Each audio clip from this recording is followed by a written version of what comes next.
Hello and welcome to episode 135 of the Ego Chall Podcast. My name is Preston Byers, and as always, I'm joined by my co-host Justin Binkowski. And on today's episode, we're talking about ranked play, the bad, I guess, not much good coming out of the first few weeks of Black Ops 6 ranked play. Gentlemen's agreements, DAs are back, and they are more unpopular than ever. And we're doing our preseason power rankings and predictions on this episode. This will be kind of a new season of the Ego Chall Podcast. I think this is the fourth season we've done the podcast for the CDL. So really excited about that as we get closer and closer to the beginning of the 2025 CDL season, or if Bink is in a bad mood, or if I want to put him in a bad mood, the 2024-25 CDL season. But before we get to any of that, how are you doing, Bink? I was doing pretty well till about 10 seconds ago, but we'll move on from that pretty quickly. And yeah, like you said, season's starting pretty soon here, starting up on Friday, so we got a lot to talk about. So let's start with, I think, the biggest news, and it's something we almost forgot to put into the show until just a few minutes ago. But Vikul, who was a part of the Miami Heretics this past season and the Florida Mutineers before then, he announced that he is retiring from competitive Call of Duty. He announced on December 1st. So on Sunday afternoon, he posted on Twitter saying, quote, "Dear all, just to say goodbye and thank you after two incredible seasons with Heretics and Mutineers in the CDL and an amazing one with Toronto Ultra and Challengers. I want to express my deepest gratitude to my loving and supportive fans, all my teammates, coaching staff, managers, colleagues, rivals, and opponents along the journey, and all the people working in and around the league. Please keep providing fun and joy to the COD community." He said that he is returning to continue his studies in mathematics at university, and that he is, kind of stepping away from competitive Call of Duty. This was a surprise to me. I think it would probably be a surprise to you. Both of us, I think, imagined Vikul as a starting member of the 2025 Miami Heretics. So first reactions and just overall sense of Vikul's retirement or departure from competitive Call of Duty for the time being. Yeah, so I think, like you said, it definitely was a surprise, but I do think there were some rumors going around when they added Rancor, I believe, to the roster, and more recently it sounded like the rumors were suggesting that he was potentially going to be the fourth starter in place of Vikul for Miami heading into this year. But similar to Miami's situation last year with a five-man roster where we didn't know the roster until basically their first match, that's the situation we're in right now. So we don't know for sure what the deal was. Maybe Vikul wasn't going to start, and that led to his decision to just step down. That's just speculation. We don't know for sure, but that seems potentially likely, at least in my head. But outside of all that, I mean, he's still a pretty young kid. I'm pretty sure I saw somebody say he's still 21 or 22, something like that. Good on him for going back to try and finish his education, and good luck with all of that. This is literally a kid, like, you think about it, he's only in the league a couple years, but we literally saw him grow up in front of our eyes, literally went through a hair transplant and everything like that. So it was, obviously we had Clayster and Accuracy retiring earlier this offseason. Those are much more longer tenured players than Vikul, but I do think in his short time in the the main spotlight of the CDL, he did leave a lasting impression, and it seemed like a funny kid, and he was doing the Cristiano Ronaldo celebration on stage, and he had some moments on streams. I think he streamed ranked play with Merc and Maven sometimes too, and so yeah, I mean, maybe he'll go back into streaming or go into streaming full time too while he's going to school and stuff. Not sure, but wish him the best whatever he decides to do. And yeah, I guess we still even after this we still don't technically know what Miami's roster is, which just seems like that's the strat with this five-man team heading into each of the last two seasons. Yeah, so like you said, he was part of that five-man roster last year. They were kind of like a professional sports team, and that they were like, well, we're just not going to reveal who's starting. And there was even some confusion among the players, it seemed, or some changes before the season last year as to who was starting for that first Miami Heretics team. And now it seems like Vikul is retiring or stepping away, and now you have this roster, and I'm not exactly sure what to even make of it if Vikul was on that team. So I think taking a known quantity out of it makes them even more hard to judge from that point of view. But Vikul, he had a lot of success in challengers. Obviously, having that much success in the CDL is hard to come by, but he was part of a top 6 finish at Champs last year, so that was $80,000 for the team. That's pretty good. He got second at Challengers Finals in 2022. He won a few Challengers Opens, which are, that's the pit. That's very, very difficult to get through those open brackets. But, I'm really glad to see that he's going back to school. He has something to kind of fall back on. Maybe he's made a little bit of money from the CDL and competitive COD, where it's not as big of a deal, or it's not as harsh to come up with that money. But hopefully it all works out for him. He obviously, to go back for mathematics, that seems pretty smart. I mean, I don't know. You don't see a lot of competitive COD players talking about going to school for math, but good luck to him. Slasher. Yeah, Slasher. Yeah, he did computer engineering, robotic engineering, I think. Yeah. So not a lot of competitive COD players going to college in general, but good luck to him. I hope the best for him. But yeah, he seems like a really cool guy, and his hair looks great. So what more can you say about him? Let's talk about ranked play real quick though, because you were talking about how you were really liking COD. In general, this release has been pretty entertaining for you, from what you said. The ranked play stuff did not go according to plan. Ranked play came out earlier than ever, or it seemed like it did, late November, a really early release for a very highly anticipated feature of the game. But cheaters have kind of ruined it to a certain extent. If you're on console, it's probably not as big of a deal, but for the competitive players that are on PC, especially the streamers, that has turned into a major issue. What do you think of this ranked play stuff? Obviously, we've seen Havoc, he got to number 1, I believe, on the ranked play ladder, and then it was like, yeah, I can't play this anymore because the cheating is too bad. So what do you make of the complaints about cheating and hacking in ranked play so far? Yeah, it's obviously very unfortunate. You think like one step forward, 2 steps back with we're getting ranked play what feels like the earliest ever, but there's just massive hacking going on. So that's definitely unfortunate. I haven't played ranked play at all. I've been too busy grinding zombies and absolutely loving that. So for any of you guys listening who might be frustrated with the ranked play or whatever, definitely give zombies a shot. They made it way easier than ever before, especially if you've never played zombies before. You can basically jump right in and do whatever you want. If you want to go for the late round runs, like a try hard, then that's where it'll start to get a little bit harder. But yeah, I really I haven't felt the urge to jump into ranked play yet, and I think that's more so just because I've been enjoying zombies so much, as opposed to all this cheating and hacking going on. I don't think that's played a huge factor in it for me, and I do want to. I mean, again, I haven't played it myself, so I don't know how true it is, but I feel like if you and me wanted to play ranked, it's a lot different than Octane and Havoc and those guys trying to play ranked, where at the higher ranks they're probably more likely to see cheaters than more casual people in the lower ranks. So that's something to keep in mind too. But I think kind of you kind of brought it up with the console and PC thing there, and I think there was somebody talking about, maybe it was on the flank or something.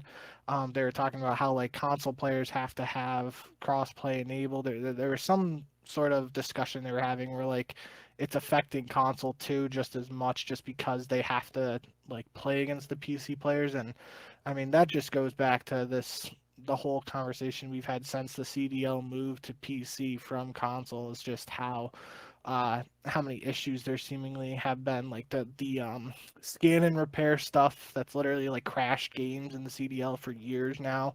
I remember all the way back Mhm. to Cold War. Um, and obviously there's been some benefits to playing on PC, but there have also been issues that come along with it. And I remember us talking about it at one point, like when we were discussing the Microsoft and Activision merger and acquisition, all that. Like, would this be like the return to Xbox because Microsoft's owning it now? And obviously that could still happen, but um, haven't heard anything of the like or anything concrete or even not concrete really. So yeah, I mean, long-winded way of saying it's unfortunate what's going on in ranked play. You know, it would have been a really good thing for COD if they got ranked play out right away and it just was smooth sailing, but obviously, as is tradition with COD at this point, it's not smooth sailing for uh many different facets. So hopefully I think they've had some responses with like anti-cheat updates and quotes or whatever about that. I haven't really looked into it too much, but hopefully we start to see a more concrete fix be implemented so that you like you mentioned, like guys like Havoc and stuff, if they're not playing ranked, then that's like a huge negative to just the whole ranked ecosystem in Mhm. general, right? Because like you get guys like that who, obviously Havoc's a former pro, but that can be like that segue for some of these other fans to like, Havoc isn't a pro right now. He was a pro. He's still really good at the game, and he can bridge the gap between those casual fans and somebody could be like, oh, the Havoc, it's got 4.5K viewers right now. He's playing ranked play. Let me go check this out. Oh, this looks cool. Oh, what's the CDL? And that can bring some fans potentially to the league as a whole. So whole circle of life thing. It could work out, but if there's massive cheating and hacking going on, and these streamers and former pros and whatnot aren't playing ranked because of that, that's just hurting COD and the CDL in general. Yeah, I totally agree. The thing that is lost on, in my opinion, lost on Activision or Microsoft now. I think I'll give them a grace period, or maybe, there needs to be some time between the acquisition and, when I think we could probably see actual results and changes from Microsoft's ownership to just like Activision being its own entity. So I'll give Microsoft a pass for the moment, but I think what is lost on Activision and has been lost on Activision in the past is that ranked play is a marketing tool. Of course, it is a feature that you can take out to the public and so they can enjoy the game. It's a different way to enjoy and play Call of Duty.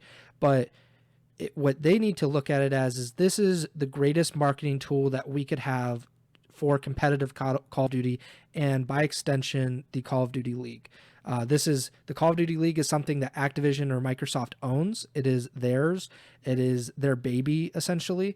So they should want to build that up as great as they can. One way to do that is to build a reliable, entertaining, and enticing ranked play that people look and see, wow, I want to get the game. I want to play ranked play because I see Havoc, I see Scump, I see Nadeshot, etc. Whatever streamer it is, they're having a lot of fun doing it.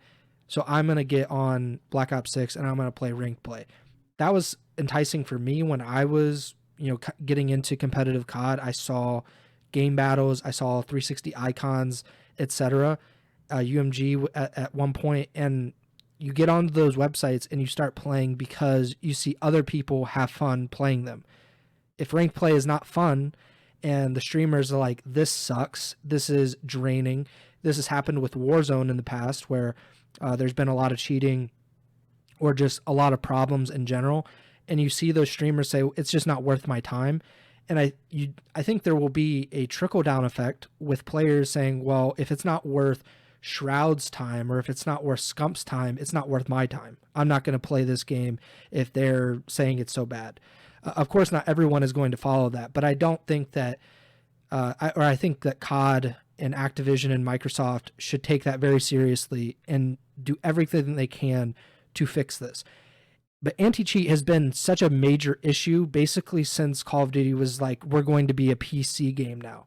When it was on console, it was very rarely an issue. It's for the console players, it's still not much of an issue if you're just sticking to console players. But PC is a massive audience for competitive Call of Duty now, and Call of Duty in general with Warzone, that it needs to be fixed. It needs to be top notch. And I just don't see Call of Duty kind of making it a priority from the outside, at least. It doesn't seem like the anti-cheat is that big of a priority, which sucks. And I'm not going to pretend to be some like sort of expert on hacking or modding or anything like that, because I've never been involved in any of that. But, you know, just going back to my earliest days of playing Call of Duty all the way back in World at War, like you had on console, obviously, you still had like people who would hack. It would happen. You would run into people, or they would find like glitch spots on the map. They use those, and you would find modded lobbies where people would like get you max prestige, get you all the camos, all that yada yada. That would happen like, I don't want to say, I don't know how frequently really, but it happened at the time when that game was live, right? When it was that year for the game, like it is right now for Black Ops 6, like it would happen. It really happened though the following year, I feel like. So like after, like, I don't know, Black Ops, I can't. The old games are the ones really that stuck in my head, like COD 4, World at War, and stuff like that. So I feel like, you know, World at War comes out, COD 4, like there were a ton of like modded lobbies and stuff for that. And as it gets older, like more people are like hacking in those older games. It felt like, to me at least. Whereas nowadays it's like it is happening in real time in the current game that is supposed to be like driving the income. And maybe that's why like it didn't matter for Activision back in the day. Like you know, the next game comes out, why do they care about the other game? People are just paying for this new game. So, you know, maybe that's part of it and why it was never a priority. But now that it's happening frequently, very frequently seemingly, in live time on the current title, I feel like that has to be the, like, where Activision has to want to be like, okay, if it's causing people to stop wanting to play the game or spending money on the game, then we got to do something about it. And maybe that's what it really takes here. Yeah, it's been an issue the last 4 or 5 years. And maybe it's like you're saying, they were behind the curve. They were not expecting this to be an issue because it hadn't been an issue for a decade or so before that. So they were, you know, chugging along thinking, well, you know, we run into problems here or there, but it's really not anything that affects us on a grand scale. Now it is a grand scale, and it has been for several years now. And there should be no excuses from this point forward, and really there shouldn't have been excuses the last few years, but it does feel like it is happening over and over and over again, and it's happening to people in very high profile positions, like a Scump, like a Nade Shot, like a Havoc, where they're running into players like every single game or multiple times in a day, and they're just like, yeah, they're cheating. And granted, that happens in other games. That happens in Counter-Strike. I'm sure that happens in Overwatch. I'm sure it happens in a lot of other competitive games, specifically ones that are on PC a lot. But I mean, that's something that every single game and developer should be looking at and trying to fix, because it does affect the enjoyment. It does affect how many people play it. And when you're a game like Call of Duty where you buy it for $60, $70 every single year, then that's something that affects, you know, how people are buying it in general. That's not really much of an issue when you're looking at, say, League of Legends, obviously different, not an FPS game, but for League of Legends, you know, it's a free-to-play game. So if you don't like it, it's not the end of the world. They're relying on you to buy skins and in-game cosmetics, where Call of Duty wants you to do that, but a lot of the money that they get is upfront, where you're paying $60, $70 to buy the game, and that's it. And if you don't spend any other money on the game, you still spent $60, $70 to buy it. And that's a huge difference in how they do things. But if people are not having fun with it if they're not having fun in Black Ops 6, when the next game gets released, what if they just say, well, I'm not going to spend $60, $70 anymore because it wasn't fun last year. It's probably not going to be fun next year. So that's something that Activision, Microsoft, whoever, the developers especially, that's something that they have to fix, and they have to decide if it's so important that they make it a priority as they move forward. But we'll see how things work out. I'm a little hesitant to say that Activision or Microsoft will change or make this better, because they don't have a great track record. I don't think that Call of Duty developers in general have a great track record of resolving issues in a timely fashion. Usually it's years after the fact that they fix something, or they say they fix it, and it just turns into a bigger mess. But it is something that needs to be fixed. Another thing that probably needs to be fixed as we move forward is gentlemen's agreements. We've talked about this quite a few times on the podcast. This has been debated about so much over the last 2 weeks or so in the competitive Call of Duty space. But gentlemen's agreements, for people who are not, not aware, or maybe are newer viewers to competitive Call of Duty, GAs, as they are commonly known, are not official rules, but they are rules abided by the players, specifically in the CDL, to not use a certain weapon, not use a certain ability or a feature of the game. And everyone at the time, or it's thought that they agree to these things. Of course, GAs can be broken, and that causes controversy in and of itself. But GAs are essentially ways to make it more competitively viable, more competitive in general. But the players themselves are making these GAs. They are agreeing to these GAs. And that is not a popular thing among CDL fans. And even this is the first time that I've seen the former pro players, the streamers, the very popular members of the community that are not active players. This is one of the first times that I've seen those people say this is BS. And I can't stand the COD players deciding that this is what should happen or this is what shouldn't happen, and these GAs don't make any sense. I'd like to get your opinion on this, Bink, because is it just me, or has it felt like players like Zuma, and I've seen Shroud get in on this, but I've seen multiple very popular streamers come out and say these GAs are stupid and the current CDL players are kind of ruining it for competitive Call of Duty in general? Am I kind of off base for thinking that it's more common now than it has been in the past? I think it's just because over the years now it's become a lot more like public. Like last year, like Zuma was like the quote unquote GA commissioner, and he was going around trying to like police this, and like he was giving out red cards and joking like that when people were like stair glitching or whatever in matches. So like it's definitely become more of a public topic. Like whereas in the past, I think Aches was even talking about on one of the Flank episodes, like GAs happened back in the older games, but nobody really knew about it because no one was talking about it like to public. Like the players knew what they were and weren't going to use, but nobody really knew outside of that, and it wasn't as big of a deal. So I don't know, necessarily everything behind that, and I really haven't been keeping up with the GA drama this time around, just because it hasn't been in season yet, so I haven't really gotten a feel for how it is going to affect the upcoming season. I know the one thing was like the melee weapons or the knives like being in and being out or whatever the case may be, but the biggest thing with GAs and why I have always it's going to be like kind of like a multifaceted answer here, because I think there are some reasons why GAs are necessary and good, but at the same time there's some reasons why like you said, they've been taking things a little too far, especially in recent years.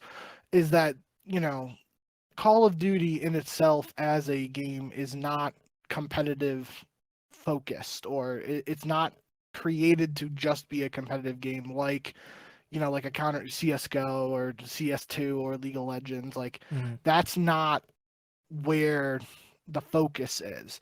The competitive COD community is a subsection of just Call of Duty that has spawned from this more casual game, and the developers are not developing the game from a competitive mindset, and that's why there's so many like maps that just don't fit for what we've come as a community to expect from a competitive map, and just one among many issues that arise because, as I said, Call of Duty is competitively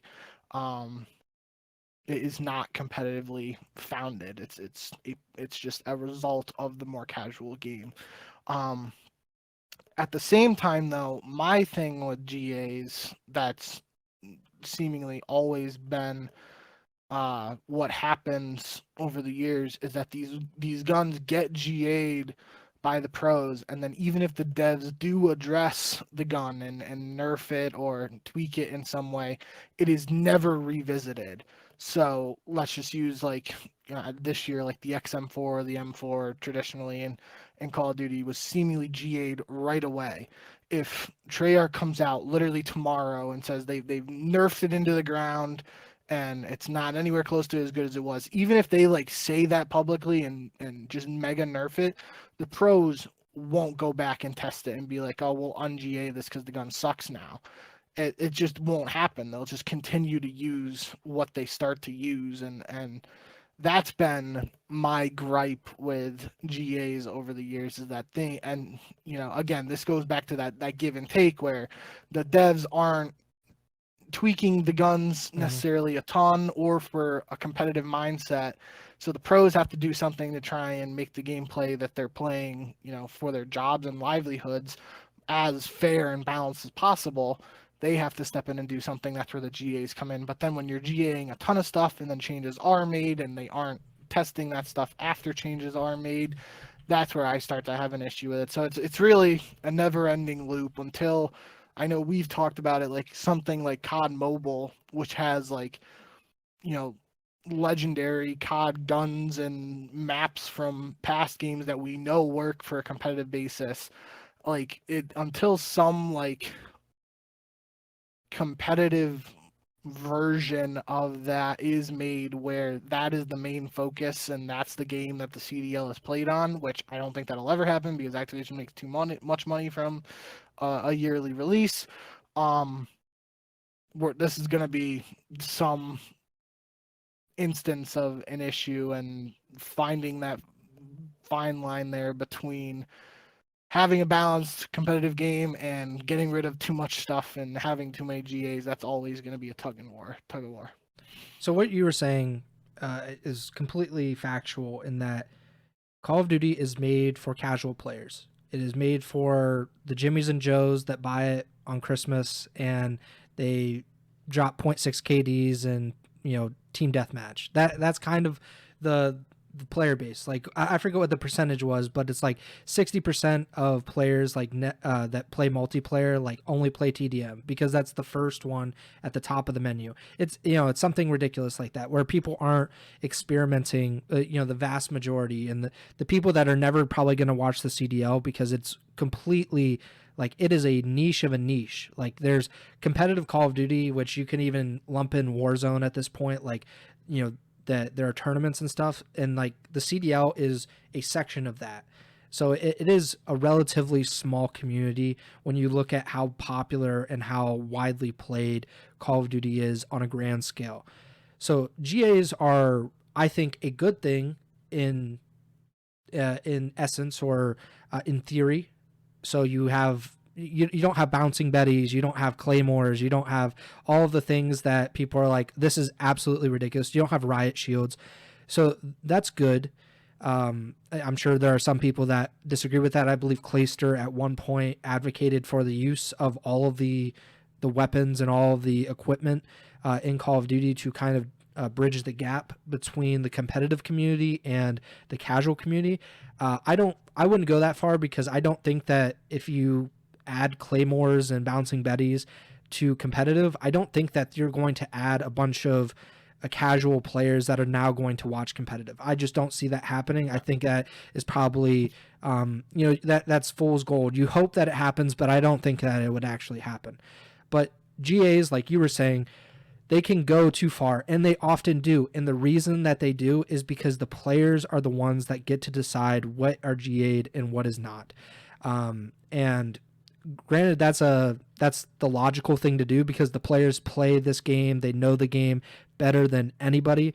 They probably, on a player level, they know it better than some of the developers know the game because they put more hours into finding little ways to get better or to be better than other players. At the same point, though, the players are doing it to benefit themselves. They're not altruistic. They're not saying, well, this is what is better for competitive Call of Duty in general. A lot of them are thinking, would this help my team? Would this help me personally? And we can GA based off of that. They're probably not going to say that very much because it makes them look selfish, because it is selfish, but that's how it is. And like you were saying, some players are just never going to revisit any of these guns, any of the maps, any of the features that get GA'd at the beginning of the game. They're just like, that's gone. Like, you might as well just throw it away, take it out of the game, because they're just never going to do anything with it. They're never going to go back and say, maybe we should, be open-minded about this. It's just not going to happen unless they are absolutely forced to do that. So it comes down to the developers. It comes down to the CDL to say, hey, we will tune these weapons as often and as much as we need to strike a competitive balance where the competitive players enjoy doing this or enjoy playing with these guns, and it's still not ridiculous for casual players. That's hard. The developers have an impossible job, in my opinion, but that's the only way that this is going to work. It's only going to work if the developers and the people running the CDL are working in unison to make this as best of a competitive environment as possible, and they work with the players to do that. And I think the players probably take advantage of it because they don't trust the developers to do the right thing or to work with them. And I think that they're probably right in doing that. This time around, it's been sniping was, I think, the biggest thing of this latest round of GAs. That's something that cannot be GA'd, in my opinion, because sniping is one of the hallmarks of Call of Duty. It is, sniping clans were huge, a huge part of two of the biggest brands in competitive Call of Duty, FaZe and Optic. And if you're, saying by extension, LA Thieves, because Nadeshot was a part of Optic, you can't take away sniping. It's too much into the fabric of Call of Duty and by extension competitive Call of Duty. So that's my opinion on that. And to be clear too, as far as I'm aware at least, and this GA for sniping was not like what I'm understanding was that GA the attachments for snipers were GA'd no matter what. So it was a bare sniper with no attachments on it that they were being allowed to use, and then they took it a step further and said no snipers, period. Like, that is where it starts to cross the line in my eyes. If you're and I know, again, haven't been keeping up with it too much, but I did catch whatever flank it was where they were talking about it, and Zuma was the one who was saying, like, sniping is the worst in this game that it has been in a while, and we're still just getting rid of it off the rip, and, like, not even, like, considering it, especially at the point of not allowing a sniper with no attachments. Like, that's basically like, if you don't have attachments on it, that thing, you miss your shot, your reticle is kicking up to the sky and you're getting beamed by someone if they shoot back. Like, so it would be, yeah, it's a one-shot kill, and that's what a lot of the pros want to avoid. But if you miss your shot, it could be super punishing with no attachments on it to begin with. So hopefully they find some way to try and work that out. Again, I haven't done a ton of sniping in multiplayer, so I don't really have a good feel for it myself. But if someone like Zuma, who even like you, like, he's someone who back in the day was known for sniping a little bit when he wasn't busy just flanking people like crazy. And I'd like to hear, I know Octane got his start in competitive before he actually started being a pro as a sniper, so I'd like to hear what he has to say about it. And end of the day, yeah, I think that's a pretty good example for, like, GAs going to the extreme, especially in this case where it's like, we're not even talking like the XM4 or whatever, the ARs they GA'd, like, they were GAing those with attachments and stuff. We're GAing a gun now where you could potentially use it without any attachments. Like, that thing is not going to be overpowered to the point where it should just be banned, in my eyes. Yeah. And it causes so many issues. I don't necessarily think that it is going to cause people to not watch the CDL, because the CDL is not popular by really any means. Like if you're looking at comparing it to most other esports, like a CDL regular season match is getting, 30, 40, 50,000 viewers. I don't think that you're going to have a massive decrease in viewership because sniping is a part of it. So you could make that argument as like it doesn't really matter from that point of view. But if you're just looking at it from the fact that Call of Duty is based on sniping, and it is a huge part of just like the reputation of Call of Duty, and that you are not actually being authentic to the esport and to the game that you're playing if you don't use snipers, or at some point. Obviously, it's really only effective in search and destroy, or maybe if you want to do like break offs for like hard point, if there's like a cross that you want to look down for like the beginning of a game. But like other than that, it doesn't really matter. And I think it's kind of ridiculous, but we've talked about it before, and I'm sure we will talk about it again, because GAs will, as far as I know, probably always be a part of the CDL and competitive Call of Duty. So we'll talk about it at some point again, sometime this season, I'm sure. Let's talk about power rankings now, because we did this, I think, a few times last season, more unofficial check-ins on our power rankings. But as the CDL is going to start its next season this week, starts on Friday. We're recording this on Monday. The podcast comes out on Tuesday. So we're only a few days away from the beginning of the 2025 CDL season. We haven't seen most of these rosters play actual matches, or we've seen a few of them play in the 4-team tournament. We've seen maybe some scrims from a few of these other teams, but in general, we have not seen much from any of these teams, and it's going to be hard to rank them, but that's exactly what we're going to try to do. So we came up with our own power rankings. We did not compare power rankings before the episode. So Bink made his, I made mine, and we can kind of see how they, compare and contrast. Bink, do you want to, talk about your power rankings first and kind of your thought process behind where you put each team? Sure.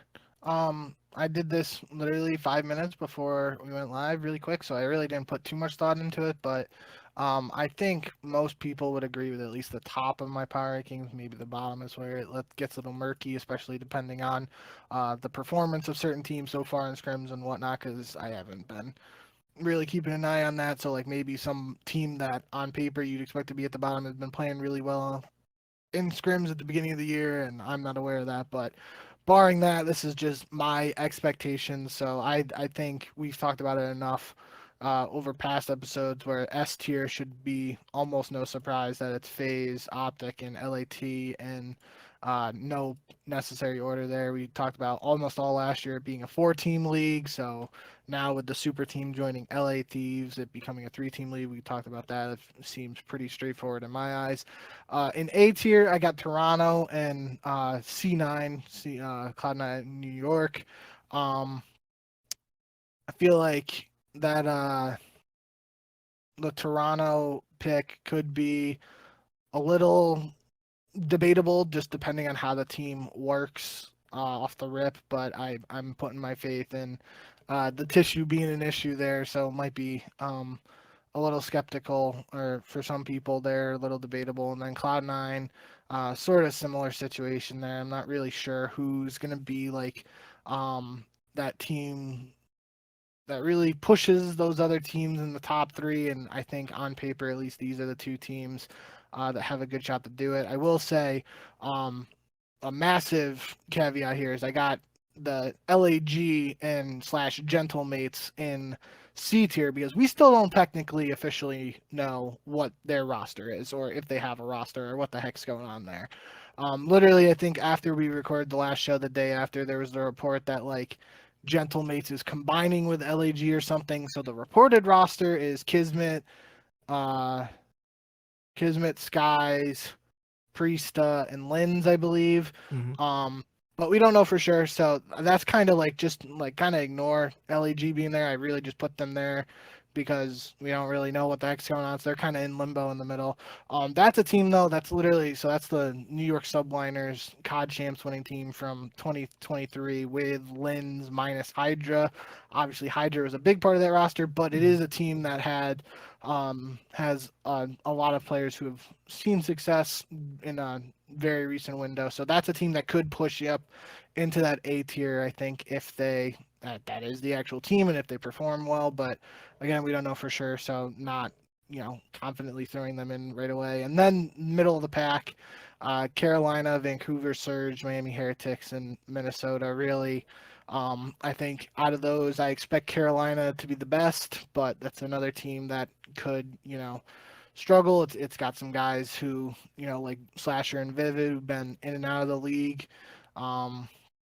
But it has obviously Gwyn was rookie of the year last year, so I think of that group, I would expect Carolina to be the best. Again, Seattle, or I knew I was going to say Seattle, Vancouver Surge. Lots going to be on Abuza and 04 to try and be the stars of this team, and how they perform is going to directly impact what we see from that squad. Miami, especially with Vikul gone now, we got potentially 2 new players there. Don't even really know the starting roster, so not sure there. And then the Minnesota squad, I think, has some potential. I talked about that in past episodes with me being a fan of Gio and Nero, as having players who are just like, they have that explosive potential, but can they do it on a consistent basis? So, yeah, some questions there in the middle of the pack. And then D tier, had to put Boston down low. I know it's a different squad, and I know they performed better at the end of the season last year at the World Cup as opposed to how they did in the regular season. But yeah, just I still, until we see what they're capable of on a consistent basis, I think bottom of the league is where we expect them. And then Vegas Falcons, I think they're basically at the bottom of everybody's power rankings at this point until we see more from those guys and see what they're capable of. So I think this is pretty straightforward. I'm really not sure how yours are going to look or what you're going to have different, but that's what I got. Yeah, so I have a lot of similarities. Of course, I did, kind of a different setup for my power rankings, as, we talked about in the past. Like, some people do their power rankings 1 through 12, and, they try to rank them, the entire league, and, try to put them in order. I think that's really difficult, especially for the preseason, because we just don't even know what these teams are going to look like. So the way that I did it is, hold on, let me make sure this is zoomed in so it doesn't look as bad. So the way I did it was, I have 4 tiers. I think you had 5, if I'm not mistaken. So the first tier at the very top is Optic. So I put them as the champion tier, because until someone proves that they can beat them, I have to put them at the very top. Although I do think that the 2 teams in the next tier, which I labeled the contenders tier, Atlanta FaZe and LA Thieves, I think those 2 teams are just right there with Optic. Like, I think those 3 are so far and away above the other 9 that maybe you could even put a tier between contenders and my next one, where it's just a buffer. It's just nobody is there because they are so far ahead of everyone else. So champion tier, Optic, contenders, FaZe, and Thieves.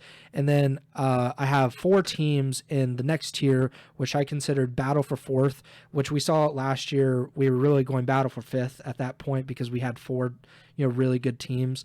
And I think that these 4 teams, in my opinion, are the ones that will kind of eat each other alive in the middle of the pack and try to get that 4th seed. I put the Vancouver Surge, which I was kind of debating on some of these teams, whether they were going to be in that 4, 5, 6 range, or if they were going to be more 9, 10 range. But I put Vancouver Surge, the Gorillas mate, whatever BS name that they're going with for this season, the Toronto Ultra, and Cloud9 New York. So those 4 teams, I put them in the battle for 4th tier. And then I put my final tier was Champs Fringe. So the first 3 tiers, that's 7 teams total. Of course, we have 8 teams that make champs. So the final 5 teams who I think are, at least at this point in time, I think are going to be fighting for that final spot at champs would be the Boston Breach, the Carolina Royal Ravens, the Miami Heretics, the Minnesota Rocker, and the Las Vegas Falcons. Of course, you can make the case like you did where you think Boston and Vegas are kind of a tier below some of those other teams, and I can't really argue it. I just kind of want to see how it works out because I have no idea what to expect of the Vegas Falcons in particular because we've only seen them at the Esports World Cup. I don't know what to really make of that tournament in general. So we're going to need a bigger body of work and more to go off of. And of course, a lot of these other teams are debuting new rosters or heavily altered rosters.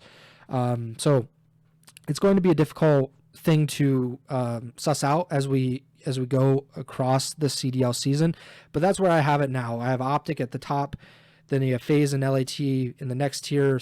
I almost did Seattle, Vancouver, LAG, Toronto, and C9 in the third tier, and then Boston, Carolina, Miami, Minnesota, and Vegas in that final tier. So what do you make of these power rankings and maybe how they relate to yours? I like the way you guys set up. I mean, you definitely one-up me here by having the current logos and stuff. I don't know how you found that, but again, I also looked for literally 30 seconds before I did mine, and all I found was CDL 2022. So that's why if you're watching the visual version of the podcast and you see my power rankings with the old logos, just ignore that and pretend it looks as good as Preston here. But no, yeah, I think that makes sense. I think having 5 teams in the champs fringe is a little weird to me, but I guess it makes sense because technically like one of those 5 teams has got to be the 8th spot realistically, and then the other 4 don't make it. So I guess it makes sense. It's definitely like you texted me do power rankings. Like I was not coming up with a format like this off the rip, but I think it's a cool way to put it together. And I think, yeah, like if we followed this format for last year, it would kind of, we would have 1 champion, then 3 in contenders, and then it would be that battle of 5th, which was like a revolving door last year. It could very well be the same like this 5 year. or We 6 don't really teams. know. Yeah. And then we had those teams at the bottom of the barrel battling it out. So it makes sense, end of the day, and talking through it, makes sense, interesting way to put it together, and definitely not something I would have thought of. So, yeah, I like it. And I'll probably, as we go and we do more power rankings, I will very likely change the format for the power rankings and like how I think about it, because say Optic comes out and they lose a few games, or especially as we get to a LAN and FaZe beats Optic or the Thieves beat Optic, then it's not so much like, okay, like Optic is the favorite now. Like we can actually say, well, the Thieves and FaZe are right there. Optic went from worst to first last year, so Yeah. who really knows at this point? And the way that I think about power rankings is if the season ended today, who is the most likely to win the championship or something along those lines? Like, how would you rank these teams if the season like if we're like, all right, tomorrow is champs and we have to, you have to pick those teams. And, granted, but I will say that this will change as we go, because if Vegas just proves to be really, really bad and say they're just very clearly the worst team, then there will be another tier and they will be probably in their own tier. Or maybe if Boston, has another stinker of a season, then they go back into the bottom tier. Because if, like we were talking about last season, if we did these power rankings, Boston would be in their own tier by themselves at the very bottom.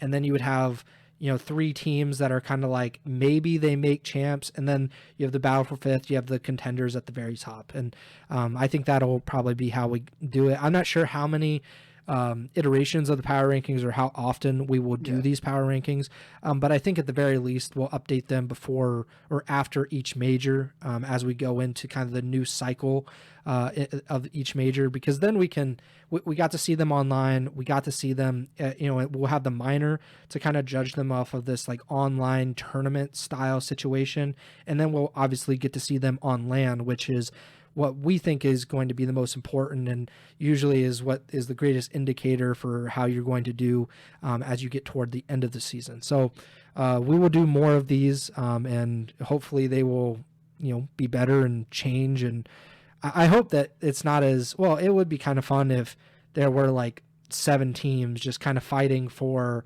like 3 champ spots. That would be kind of fun, but I don't think that's how it works out most of the time. But that's the power rankings. And then we will go to the preseason predictions. So the way that we're going to do it this year, we kind of do these as like an afterthought usually. But I figure that the way we do it this year is we go through a few awards. Some of them are more made up than the others. And then, kind of give what we think will be the champs winners and all of that stuff. I don't know if we did like MVP, I think, and maybe rookie of the year and then champs winner in previous seasons. And I'm not sure if we ever got them right. Maybe phase one year, but I kind of doubt it at this point. I don't think usually it's so unpredictable by the end of the season that it's very hard to predict these things with any kind of certainty. So first of all, let's do rookie of the year, because this one's a weird award this year in particular, because there are only, I believe, 6 rookies to start the CDL season. So there are 6 rookies on a roster in the CDL currently. And 4 of them are the Vegas Falcons. The entire Falcons roster are rookies.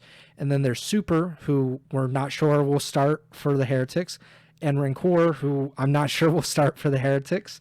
So do you think it's going to be one of these 6? Or are you going with someone that is not currently in the CDL but would qualify as a rookie? Yeah, I'm going with someone not in the CDL right now. If I had to pick somebody on this list for the players that are currently in the in the CDL, I'm gonna go with King of Body, simply because they were talking on the flank for whatever episode I was watching. And apparently this guy used to offer just obscene amounts of money, 5-10 grand to 1v1 up and coming players in NA and some pro players and stuff. They were talking it was literally a 10k chow he posted. He was playing on 100 ping or whatever, and it wasn't even it would be he was saying if you beat me, I'll give you 10k. If I win, you don't have to give me anything, I just want to play you. So he's got that grind mentality if he wants to play against the best. And that's literally all I know. I don't even know how true that is, and was mentioned kind of in passing on the flank. So simply based on that, if I had to pick one of the guys that we know is in the league and starting as a rookie this year, I'll go with King of Body. But other than that, I think this is probably the year where there's somebody who's not starting the season in the CDL has as good of a shot as anyone else to get rookie of the year. Yeah, I'm leaning that way too, but I also am not sure exactly who that would be outside of the CDL. Yeah. I was looking at the first Challengers Cup, the results, and it's I don't even know. I think maybe Dylan Rex, because I don't think he's ever been in the CDL, but he's been around a while. Yeah. He seems pretty likely to get called up if among the current top Challengers players. He's on a team filled with former CDL players. There's a chance that he gets called up. So if there is someone outside of the CDL, I could see it being someone like Rex. But I'll go with Rancor. I mean, the Heretics are probably going to be better than Vegas, and they might be a lot better if Vegas is really bad. And I'm not even sure if Super will start. I think Rancor might. So I'll go with Rancor.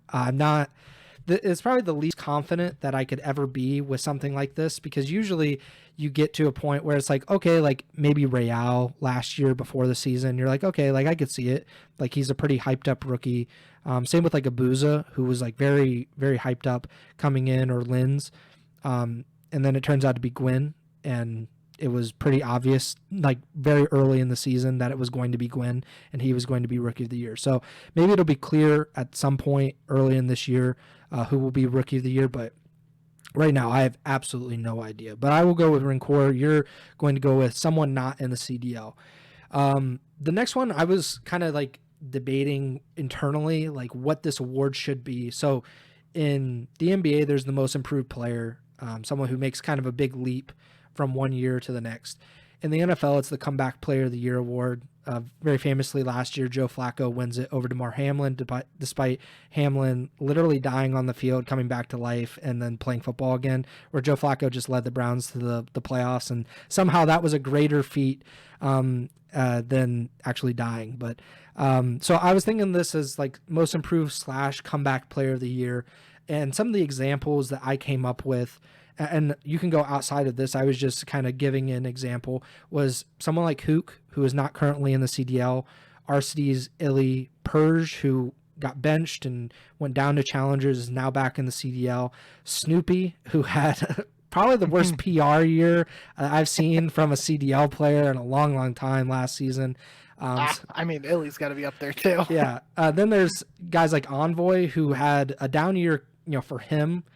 He could come back. Paul X back in the CDL. Mac, someone who was not even playing competitive Call of Duty last season, and has had some time away. Hixie hasn't been in the CDL for a little bit now. So, those are some of the examples. Who are you going to go with as, if you want to go most improved, or if you want to go comeback player of the year, however you want to look at it, but who would you pick?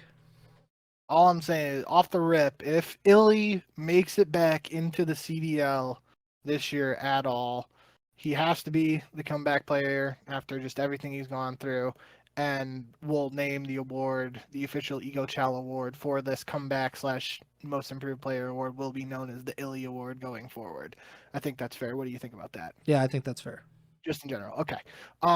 So barring Illy making it back into the league, I think Mac is probably the most straightforward answer here. Like, he literally wasn't in the CDL. C9 is expected to be good, but I just still think he is such a wild card. Like, if C9 is as good as some people expect, he's gonna have to contribute to that. So that would make him like a leading candidate for this. But it's, again, after just not playing for a year competitively, it's gonna be tough, I feel like. So I'm a little hesitant to pick him, though I do think he's a really strong candidate. And if you were to say you're picking Mac, like, I wouldn't blame you, and I wouldn't be surprised.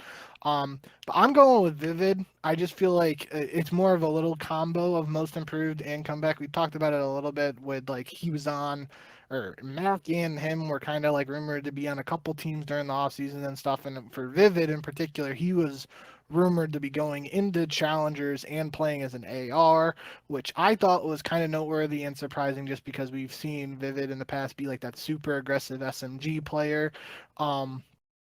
Now he is on a Carolina team with Gwyn and TJ, who you would expect, again, it's going to depend on what the meta is looking like. I mean, there were, before all the GAs and stuff, there were people, some of the pros tourneys and scrims and stuff was literally 8 XM4s on the map. So this is going to be an opportunity now for Vivid. He's getting another shot in the CDL, and if he was potentially going to be mostly using an AR in Challengers, depending on what the meta is looking like, and depending on this team, just because he has some other players who like to use a sub too, we might see an AR in his hands more, and that could be something that helps him, hit a new gear or something. So I think I'm going to go with Vivid. I think Mac's a really good shout too.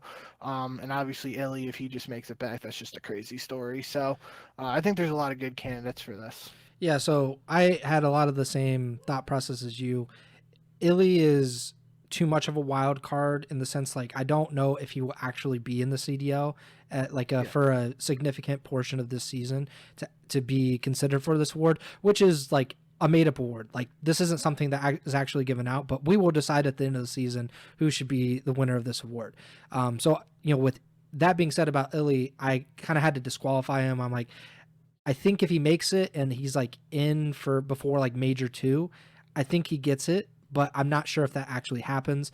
So it came down to a few other names. Mac was, I think, like you said, the most obvious, just the way, like, his circumstance is different than a lot of those others. And he is on probably the best team out of most of these players. So, like, he has the chance to be on like a kind of high profile, big stage and be on like a winning team. Whereas a lot of these other players are like, not, just frankly not going to be. They're going to be more like toward the 8th seed than the 4 seed. But I'm going to go with someone who is near and dear to my heart, my narrative heart, really, and that is Snoopy. because my boy Snoopy took everything from the community last season. I defended him. I think we, even as a podcast, were like, you gotta like, you have to either write it out or get rid of him now. Like, there's really no in between. They wrote it out. It was not a good season whatsoever. He, his numbers were whatever, but like the win total was still bad. I'm just thinking that he's going to be better this season. Like, I don't like, I think he's going to drop numbers. That's just the way, like, I think of that team kind of built around him, as it typically is. This is a team that you would hope, especially if, they've had some, coaching staff changes or whatnot. Like, you would hope that this is a team that is all in on Snoopy and like just building this team. This is also a team that has been together for this entire offseason. So it's not really a new construction, because this was the Esports World Cup team. I'm just thinking like this is maybe the year that Snoopy's able to get kind of back on track. I was thinking Envoy, but I just don't think there's going to be enough kills for him to even kind of look like he's making, even if he is better as an individual, I just don't think the numbers will kind of back that up this season. So, I'll go with Snoopy. Yeah, I think Envoy's an interesting one, and he's a world champion, so it's kind of weird to put him in this category, really. But like it would be purely like a statistical thing. Like, he statistically struggled, especially in hardpoint, I believe, last year. If we see him start dropping like 1.2 KDs and stuff, then yeah, we can maybe talk about Envoy a little bit here. I will say too, I was thinking it, but I forgot to mention it. As much as I am saying like Vivid is a candidate here, I could also easily see him be like the first roster change on Carolina if Carolina struggles, right? Because like Gwen, Rookie of the Year, he's not going anywhere. TJ was a mid-season acquisition for Carolina last year, has that experience with Gwen already, so he probably wouldn't go anywhere. And then Slasher, he's like that vet, so like you feel like he probably wouldn't be the first one to go. So like as much as like Vivid could be up there for like, major most improved or comeback player of the year, he also could be a potential candidate for like first roster move if this team struggles out the gate. So something to keep in mind there too. That reminded me, first roster change. Which team will be the first? I forget which team we said. Like, we've done this. Okay, what was it? Last year I said Miami, and it was because we didn't know what the team was and they had 5 players. And I'm gonna say the same damn thing again this year if we do it. Yeah. Who did I say? Cop-out answer. Like, I think I don't know who you said, but we were both wrong because it was Carolina with GodRx stepping down and Real having the visa issues. Yeah. So you're gonna go with Heretics, and like we don't even know which starters are. Exactly. So that's a cop-out answer. Absolutely no idea. Man. I think another good. I think Carolina's one there if they do struggle, kind of like I was outlining. Minnesota, that's like 4 like youngish guys. Like if they struggle out the gate, they could be a potential candidate to pick someone up from challengers. And then if it's somebody who hasn't been in the CDL before, they would have like a line for Rookie of the Year. That's kind of where my head's at for that. Vegas is obviously one. I really don't see them making a change. I think they're going to play this whole year with this squad. And if they just absolutely get spit on, then maybe next year, like we see that roster move to challengers and then they try to sign like a quote unquote super team. But I'm not expecting that team to really, it would be tough for them to make a roster move unless they literally blew up the roster almost immediately. And I don't see that happening. I'll go like off the beaten path here. I'll say Toronto because they are used to winning. Like, that is an organization that consistently fields a championship level roster. Of course, this is a different era for the Ultra because you don't have Scrappy, but I think you're like, I think Beans and Joe Deceives, like I would have a really hard time believing CleanX or Insight get dropped like early in the season.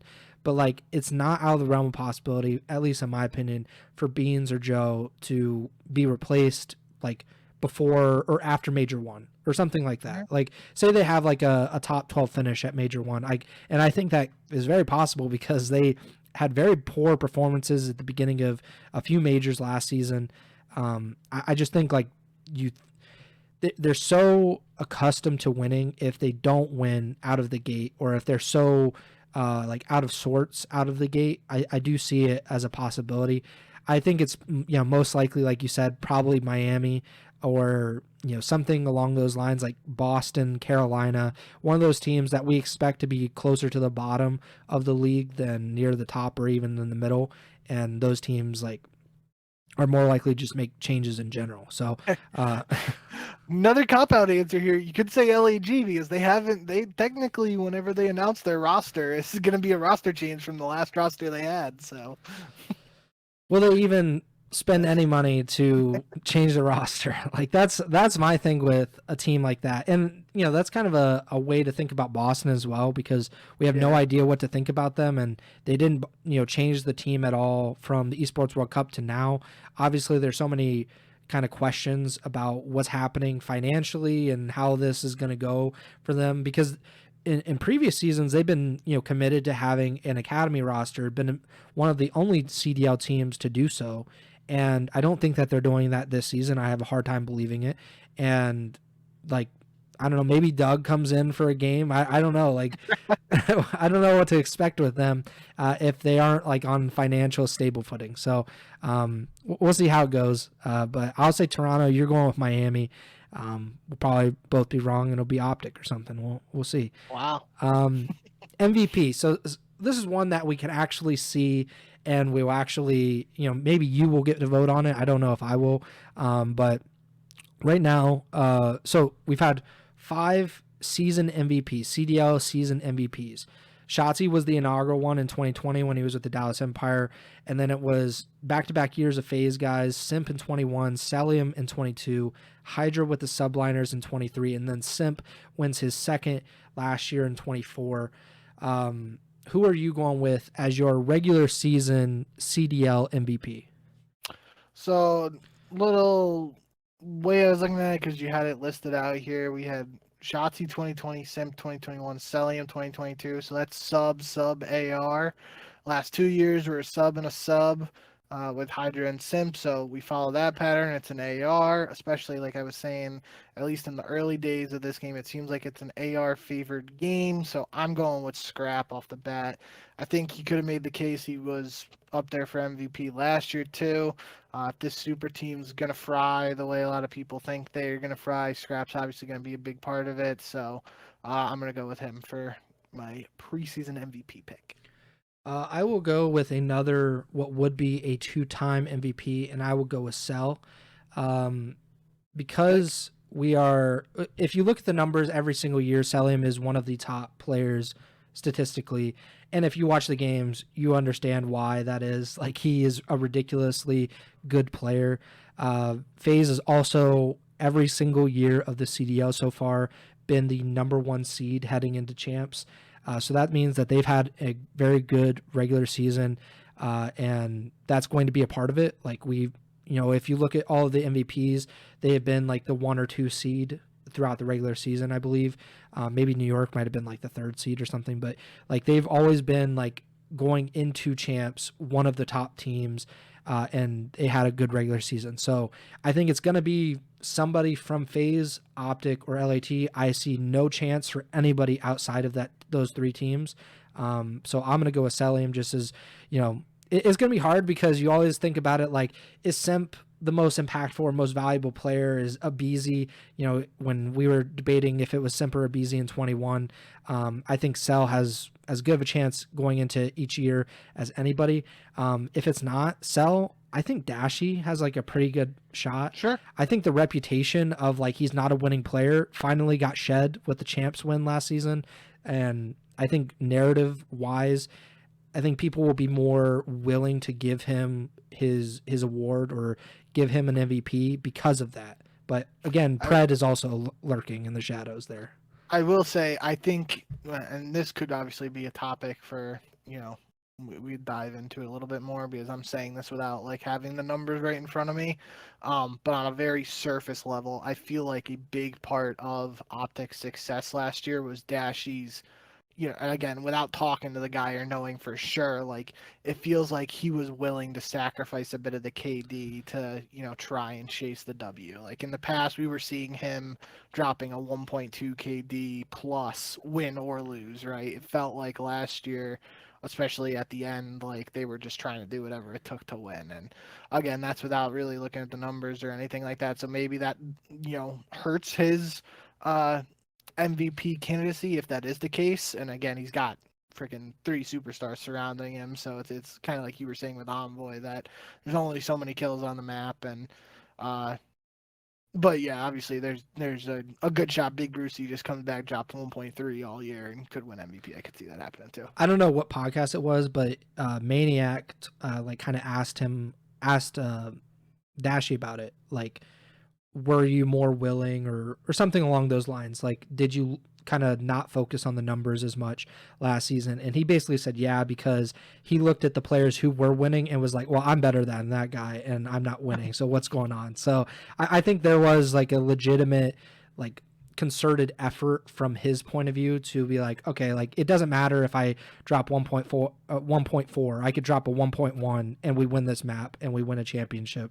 So maybe it is going to be a trade-off and he won't have as great of numbers, but if they win consistently, I think it's going to go to one of them, and I don't see it being Kenny. Like no offense to him, but like he's more like short spurts, like his impact is going to be shown in like a tournament, not so much like over a long season, because again, he's not going to be like the 1.5 KD on that team. So I think it'll probably be somewhere between Pred and Dashy if an Optic player wins the season MVP, and I just kind of lean toward Dashy. But I'll go with Celium as my regular season MVP answer. You're going with Scrap. I think if they're not two of the top like four candidates, I would be stunned, to be honest. So this one is also a Ego Chall Podcast award. This is the Paris Legion Memorial Award. Rest in peace to our beloved Legion. Paris will not be winning champs, but they're winning champs in our hearts. So this is basically the worst team in the CDL in 2025. Past examples, the 2024 Boston Breach, the London Royal Ravens. I had to look it up because 2023 was kind of a close race, but the London Royal Ravens finished last. Of course, in 2022, the Paris Legion, the GOATs, the absolute kings of this category, 2-23, if I remember correctly off the top of my head, in the 2022 CDL season. And we had co-champions in 21 and 20, LAG in Paris in 21, and LAG in Seattle in 2020. LAG, just an incredible organization, top to bottom throughout the CDL's existence. But this is the team that you believe will be in 12th place. They will be starting their offseason earlier than expected, or probably about the same as we expect. So which team do you think will be the Paris Legion Memorial Award winners when we get to about June 2025? I feel like the most straightforward answer is Vegas Falcons. Just, four guys haven't been in the CDL before. A lot of questions surrounding them. Don't really know what to expect from them. I feel like that's just like the generic cookie cutter answer that most people would give you. Yeah, I mean, Boston has got to be another candidate just based on last year. You could probably say like a team like Minnesota, there's some questions around them, just a bunch of young guys. Like if they start frying, you could see them do well, but if they don't mesh off the bat, like they could be a team that struggles and goes towards the bottom. So yeah, I think there's definitely some wiggle room here, but I feel like the straightforward answer for most people would expect is Vegas. And I mean, hey, I think I kind of said the same thing last year with Miami, in just the sense that like, we didn't really know what to expect from a lot of those guys coming back into the CDL for the first time, and obviously they did not come in last place. So Vegas, if everybody and a lot of people are putting Vegas Falcons at the bottom, they only got up to room to go up. And actually, now that I'm saying that out loud, I can't remember if I said Miami for last because there was that whole LAG situation where a lot of people were like, "Oh, this LAG team's gonna suck," and Oh yeah. the Enable was roasting the coach and everything like that. So I don't remember what I said, but I know I was saying like we don't know what to expect from Heretics really, and obviously they had a roller coaster season until they got Real and started clicking and all that stuff. But yada yada, that's last year. For now, yeah, I think straightforward answer is Vegas Falcons, and they're gonna have a lot of people doubting them off the rip, and it's gonna be on them to try and prove them wrong. Yeah, I'm going with Vegas Falcons as well. I think Boston is going to be a strong contender, like you said. They're, it's going to be the rivalry to watch throughout the 2025 CDL season. But I don't know, like Boston last season was so weird because they lost pretty much only close games. If they win like half of their game fives, they win like 12 games or won 12 matches last season. It's kind of ridiculous how close they were to winning those, but they were like whatever, it was 2-11 in game fives. It was ridiculous how close it was. I just don't have any faith in Vegas, and granted, like I don't know anything about them, so like that could be way off base, but I don't think that's an unpopular opinion, and they're going to kind of have to earn the respect of a lot of like CDL players, I would imagine, just like on like a team basis, because they know what they scrim like, but it's kind of different to go into these matches and see how they react to the very highest level of matches. So I'll go with Vegas. I think most people would probably pick them in this spot. Who do you think wins champs? So obviously 5 champions, 5 different champions. If so 2020 Dallas Empire, rest in peace. 21 FaZe, 22 LA Thieves, 23 New York Subliners, and then 24 Optic, because I'm not considering Optic as the successor to the Dallas Empire. So the 5 different teams from my point of view to win champs. Do you think there is a chance that we get a 6th different champion, which would mean that no Optic, no Cloud9, and no LAT, and no FaZe? Is there a chance that one of those 4 teams does not win champs this year? I would be very surprised if that was the case, but I'm not gonna expect that. I mean, everything we've talked about so far up to this point, being a 3-team league and all that stuff, seems like it's the 3 best answers you can really give at this point are Optic, FaZe, and LA Thieves. Don't think you can really go wrong with either of them. I'm just gonna pick FaZe because I always pick FaZe, and feel like if somebody wanted to spend the time to go back and look, I've probably said FaZe was winning champs at the start of the season for each of these years, except for when I was saying Paris is winning champs, ironically. So, yeah, I'm going to go with FaZe. I'm going to go with LAT. That is one of the nastiest rosters to ever be assembled, only rivaled by Optic's current roster and FaZe's current roster.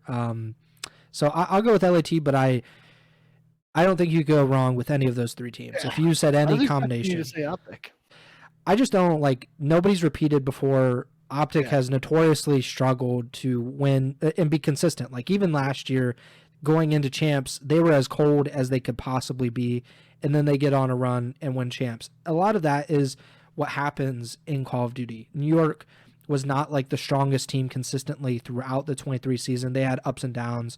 FaZe was, in 21, they were like far and away the best team, but even they struggled at the end of the season, I believe, or maybe it was Major 3, and then they got hot and they, ran the table when they got the champ. So it's a pretty difficult thing to predict, but I just think like talent-wise, Hydra and Scrap were 2 of the best players in the league last season.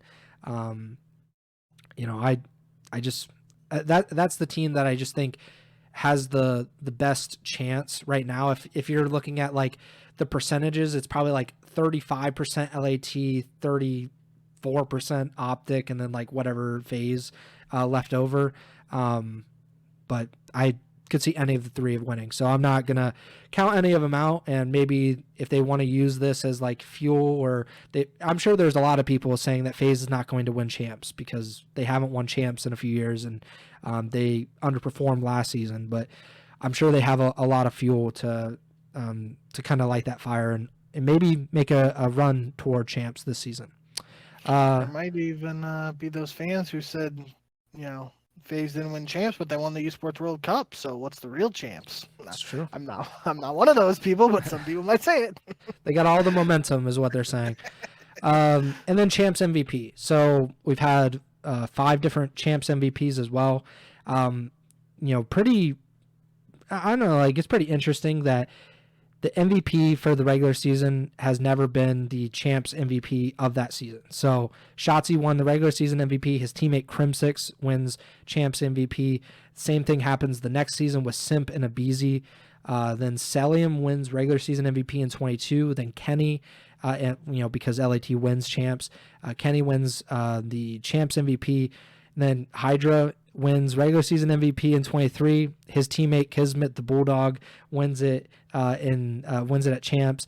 And then last season, Simp from FaZe gets regular season MVP, and then Shotzi wins his first champs MVP and sticks his thumb in Ake's eye and tells him that he is a superstar. He wins champs MVP. So obviously, whoever you think is going to win champs, it's basically which player from that team do you think is going to win champs MVP, and who of the Atlanta FaZe do you believe will be the champs MVP? Go with Sal. I mean, I got him for regular season MVP, so that seems about right. I'll go with, if I'm going with LAT, I'll go with Scrap. I think he's just like going to rise to the occasion, and I think a lot of it comes down to moments and like what people, because you're not really looking at stats, because if you look at Crim's stats from 2020, he is not like, it's not eye popping or anything, but like he had really great moments and had the championship moments that people remember. I think Scrap, just by his nature, will be able to pull out some championship moments if LAT does win. So I'll go Scrap. It would be a cool narrative too, right? Like especially after the whole reverse sweep against New York for Scrap when he was on Toronto, them not winning a single map in Champs Grand Finals. Like if he's able to, get rid of that curse, even though, it was only a couple of years ago now, but he's able to put that behind him and win a Champs MVP and get a ring. Like that'd be a pretty cool narrative. I also could just see Ghosty winning it, like if LAT wins, because if you look at Champs MVP, it's never like the star player, like if you're looking at like the top billing, like Shotzi is like the most famous, most popular player on Optic, but like I think people going into it were thinking Dashy, Pred, something along those lines. Kenny, maybe just because he's done it before, but then he wins it. And so I could see Ghosty just dropping absolute numbers at champs and winning it, but we'll see. So that's our preseason predictions for this season. Feel free to hold us to that, and when, I don't know, Toronto makes the first roster change, you can credit me and say how great I am for my predictions. But we will be back. So the way that what we're doing this season, hopefully we'll be able to keep to the schedule. But like you see, we've done almost an hour and a half right now, just talking about power rankings and preseason predictions and talking about some of the stuff that's been happening over the past few weeks since our last podcast. But the way we're doing it this season is preferably to do a show on Sunday, a live show on Sunday night after the matches, and then the podcast and the YouTube video will go up Monday morning. Then we would do another podcast Wednesday night, so it'll be in your feeds on Thursday morning, and that will be just doing pick'em. We've talked about it before, and literally this happens every single time we do a podcast, but because we do the podcast typically on like Sunday or Monday, something will always drop on like Tuesday or Wednesday, and we never get to it until the following week. Hopefully we do these shows on Wednesday night and we won't get like almost like an October surprise or something like that equivalent. Maybe we'll get to these news like currently. So we're going to try to do 2 shows a week. Again, live shows on Sunday and Wednesday, which will go up Monday and Thursday, and kind of split it up where we'll do pick'em. We'll talk about stuff that happened, between Sunday and Wednesday on the second show of the week. Hopefully that makes sense. Hopefully it is something that people will enjoy. We can kind of dedicate more time to the actual matches as we're recapping them and doing the pick'em for them. And I just think it'd be more fun. We can do a little more general talk and kind of break down like certain, like, I don't know, mid-season predictions or mid-season like recaps, something along those lines that we can get to dedicate more time to those segments than we have been currently doing. So hopefully you guys enjoy it. Hopefully you guys enjoyed this episode in particular. Obviously, we're pretty excited. The CDL coming back for season 6 of the CDL. So it's been fun. I think this is the fourth or fifth season that we've done the podcast together. And we hope that you enjoy it. Hopefully you support it. We've got 150 subscribers on YouTube. If you are not currently subscribed to the YouTube channel, please do so. Just look up Ego Chall Podcast.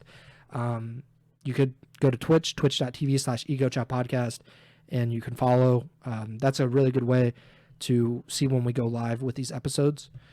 But yeah, we will be back on Wednesday, December 4th, I believe it is. And then the feed will be updated December 5th. If you want to follow us on Twitter, he's at JBink with 2 Ks. I'm at Pres Byers. Podcast Twitter's at Ego Chall Podcast. Subscribe, follow, like the podcast feed wherever you're listening on Apple Podcasts, Spotify, YouTube, like I said, Twitch. And the next show, again, will be a Wednesday night live show. Thursday morning podcast feed will be updated, and YouTube. So that's about it for me. Bink, take it away. Yeah, thank you guys as always for all support. We are officially just a couple days away from the start of the season, so we're getting back into the swing of things here. And like Preston said, we're going to try and do a couple more shows a week now. And inevitably what this means is that now news is just going to drop after we do the second show on Wednesdays. But we'll cross that bridge when we get to it. But anyways, yeah, thank you guys as always. Hope you enjoyed the show today. Felt like a bit of a longer one, but we talked about a bunch of good stuff. So should get everybody ready and get the gears turning for the season start on Friday, and we'll be back here in a couple of days to break down our predictions and whatnot for those couple matches heading up for week 1 Major 1 qualifiers. So yeah, that's all we got for now. Thank you guys as always, and remember to send the chow.